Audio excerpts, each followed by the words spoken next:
Kody Brown makes Sister Wives viewers cringe with more kissing talk. On Sister Wives, Kody Brown once again caused discomfort for followers. The former polygamist sat down with his daughter Aurora Brown and her partner on a recent episode to talk about whether or not they should start having sex. It was a strange exchange when Kody admitted to Brody that he might be kissing another man's wife. However, it wasn't the first time he had shown a clear obsession with his kids' love lives. There have been awkward times in the past. We've gathered two well-known instances. In 2014, Mykelti Padron, his teenage daughter, and her then-boyfriend John were seated down by Kody Brown to talk about the risks of kissing, causing everyone to feel uneasy. The 18-year-old father warned the teenagers that kissing was extremely dangerous due to the hormones that are exchanged through the mouth.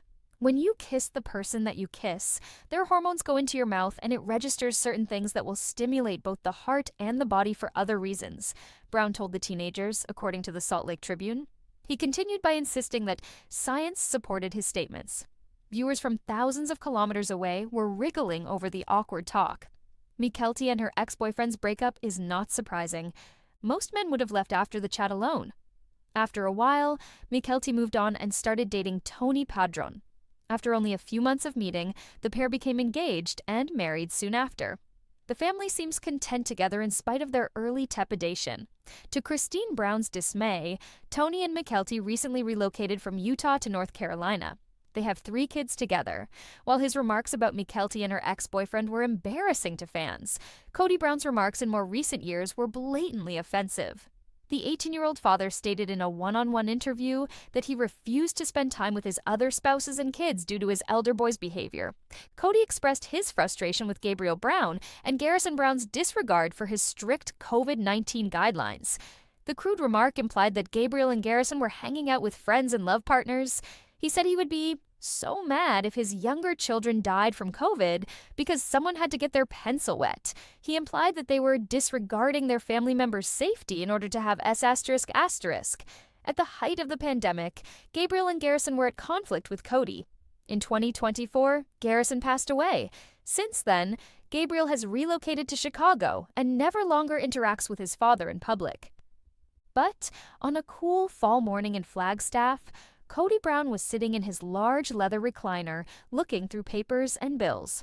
His forehead furrowed in annoyance, and his golden curls were a bit disheveled. Now that 3 of his wives were gone, the house seemed too quiet. Meri had begun a new chapter far away. Janelle was concentrating on her career, and Christine had relocated to Utah. However, Kody wasn't thinking about love that morning. It was spot on. Kody murmured as he glared at his laptop screen. Every time I turn around, there's another email from one of them. In addition to Janelle requesting her portion of the Coyote Pass land, Christine is requesting child support for Truly's college fund. And Meri, she is discussing emotional compensation for all of the years that were wasted. They all have a goal, and that goal is money. His lone surviving wife, Robin, peered around the corner. Slowly, she put down a cup of tea and said, "Kody, honey, perhaps they just want what's fair." Kody got up and started to pace the floor. I gave it my all for them. A family, a name, a car, a house.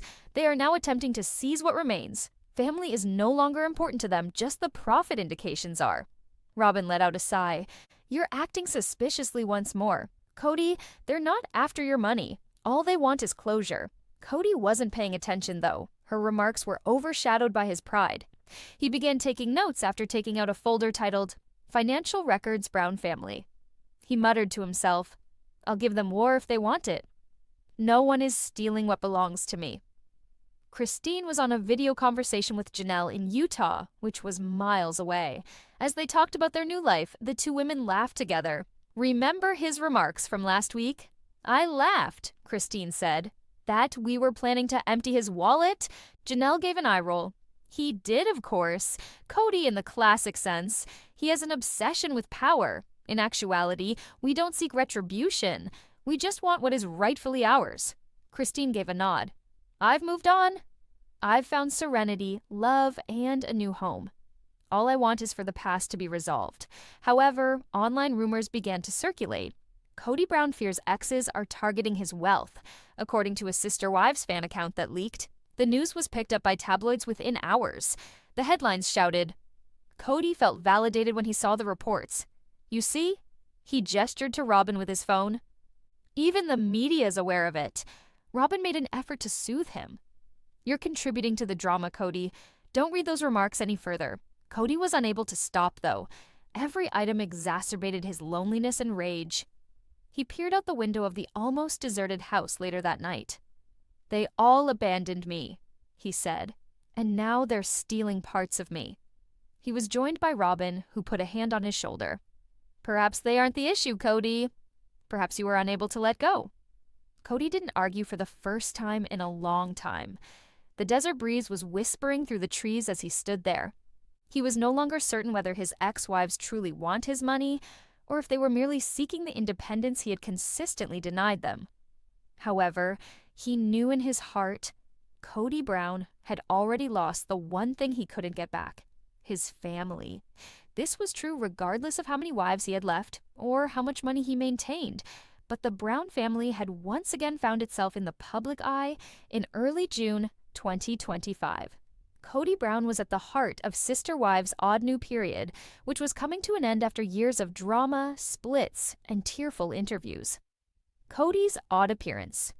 When Cody chose to create a surprise cameo video for a fan's birthday, it all began. However, Cody couldn't help but transform a straightforward message into a full-fledged show.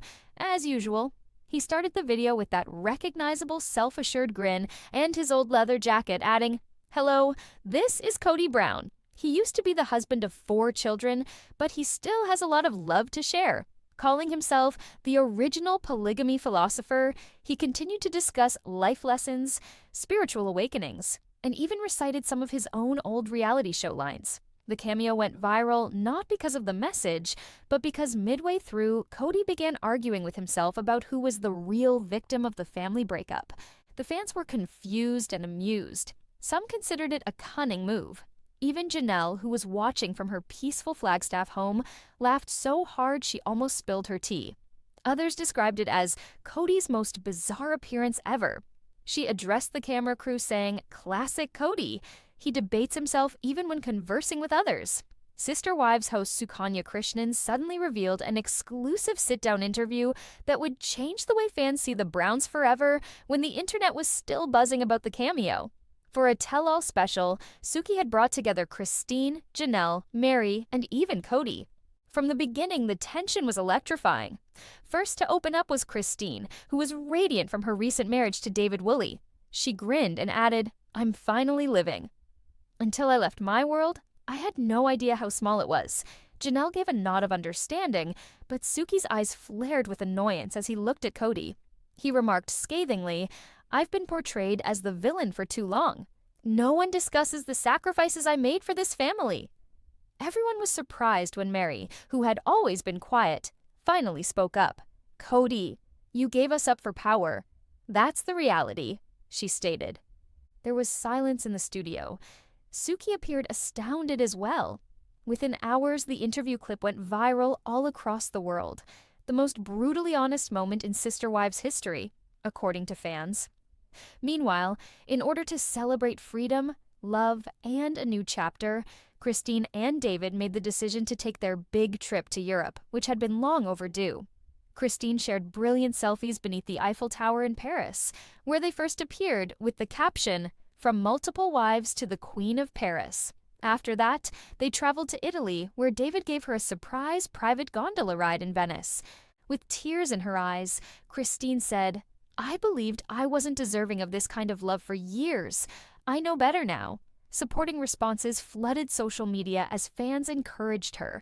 Janelle even said, "Sister, you deserve every bit of happiness." After seeing the posts, Cody subsequently made another appearance, this time with obvious frustration. "I'm not envious," he maintained. "However, I believe that divorce should no longer be idolized." Naturally, that only caused jokes and memes to go viral on the internet. TLC unveiled a trailer for the next season of Sister Wives, the next chapter at the end of the month.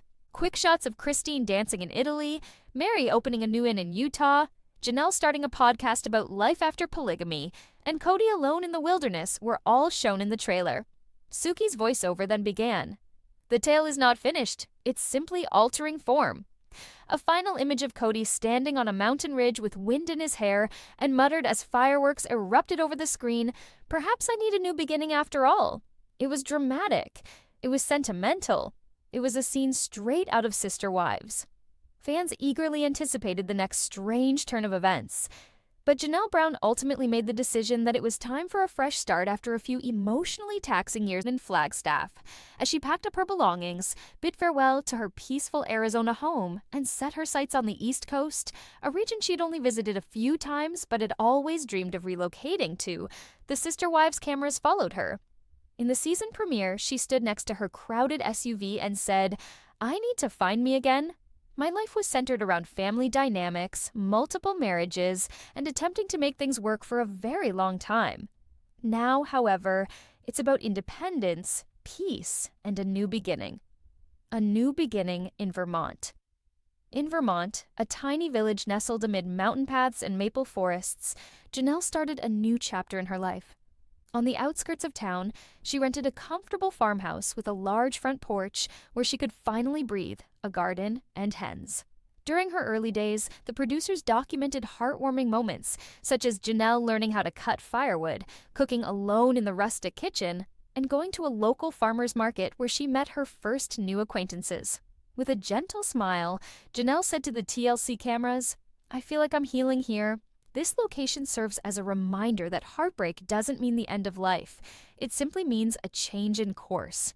Cody appeared perplexed and a little defensive during his interview moments back in Arizona. His voice was a mix of pride and annoyance as he stated, "Janelle has always been independent. However, I didn't imagine she would actually move across the nation. I suppose I didn't really appreciate her." But Christine was overjoyed. "Go, girl," she said while speaking with Janelle on the phone. "At last you're pursuing your happiness. I might go to Vermont, it seems so lovely." Robin said that she felt conflicted, saying, "It's weird not having Janelle around." She always maintained her composure. However, perhaps this is just what she needs. After setting up her new house, Janelle started pursuing new interests. She started Brown Balance, a tiny health and wellness center in town, where she led fitness classes, gave nutrition courses, and even conducted online wellness sessions for women beginning their midlife makeovers. Her down-to-earth, kind, and supportive energy was well-liked by the community.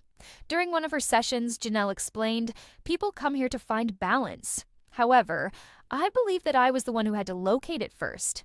Her children, Logan, Maddie, and Savannah, went out east to visit her, and TLC caught a touching reunion in the middle of the season as they remembered the hardships of the past and celebrated the strength of their familial tie. The episode featured tears, laughter, and campfires. As they gave one another a hug, Maddie exclaimed, "I'm so proud of you, Mom. Your dream is finally becoming a reality." Janelle walked in the icy Vermont woods as the season finale drew near. As the sun sank behind her, she gazed out across a frozen lake and the camera followed. The episode ended with her voiceover. "I spent years in a society where maintaining the comfort of others was essential to my happiness. I'm now discovering that prioritizing oneself is acceptable. Coming home to who I truly am is the goal of life out east, not escaping." In the last image, Janelle was seen lighting a candle in her window as snow started to fall, signifying rebirth, hope, and the quiet strength that has always been a part of her. But as Janelle arrived at her new home, a quaint, worn farmhouse painted a gentle seafoam green. The cool Atlantic breeze blew across the small coastal village. She was prepared for a new beginning after years of negotiating the difficulties of polygamous family life in Utah. This time, she would be on the other side of the ocean, surrounded by the peace and the promise of fresh starts. Cody's message buzzed on her phone. "Good luck, Janelle. Remind yourself that family is always available if you need them." She grinned, appreciative of the help, but resolved to forge her own route. The house smelled somewhat like wood polish and salt. The tall windows let in plenty of sunlight, which illuminated the oak floors and the small garden that could be seen through the kitchen door. After putting her things down, Janelle stepped out onto the porch and breathed in the aroma of the sea. She had a sense of calm she hadn't realized she needed for the first time in a long time. It took some getting used to throughout the first couple weeks. Inspired by her love of home-cooked meals and family get-togethers, Janelle spent her evenings working on a small business idea she had been dreaming about for years. She also spent her mornings exploring the coastline and her afternoons helping at the local community center. In the guest rooms, she even created murals that portrayed various moments from her life in Utah. However, there were difficulties in life in the East. The new woman who had relocated from across the nation piqued the interest of her neighbors, and Janelle frequently had to handle sensitive discussions regarding her particular family circumstance. She discovered how to maintain her privacy while being honest and tactful, revealing just enough about herself to foster trust. Janelle encountered Peter, a local craftsman, one cool autumn morning while she was strolling along the shoreline gathering seashells. He was capturing the blazing hues of fall on his canvas while painting scenes of the rocky shoreline. Their morning strolls quickly became a habit when they started talking. Janelle felt more energized than she had in years after Peter supported her creative ideas. Every night, her elder kids would phone to give her an update on life in Utah. In addition to enjoying the quiet independence of her new existence, Janelle adored hearing their voices. Before long, people from all over the world started contacting her to offer their own tales of resiliency and transformation when she started writing a blog about her experiences, documenting the difficulties and rewards of beginning anew. Janelle's bed and breakfast was doing very well by winter. When visitors arrived, they would discover freshly baked bread, rooms painted by hand, and a cozy, homey atmosphere. Even though she still mourned parts of her past, Janelle had found what she had been looking for all along. A place where she could be who she truly was, fusing her rich past with upcoming adventures. One evening, Janelle was standing on her veranda with a cup of tea as the sun set, bathing the water in a golden glow. She grinned as she thought back on her trip, including the lessons she had learnt, the heartbreak, and the love. Janelle had discovered her next chapter out east, in a town she had never even heard of a year before. And she did it all by herself this time. Hi everyone, welcome to my channel. My name is Sabrina and I hope you're having a great day. Remember to subscribe to the channel if you enjoy the video.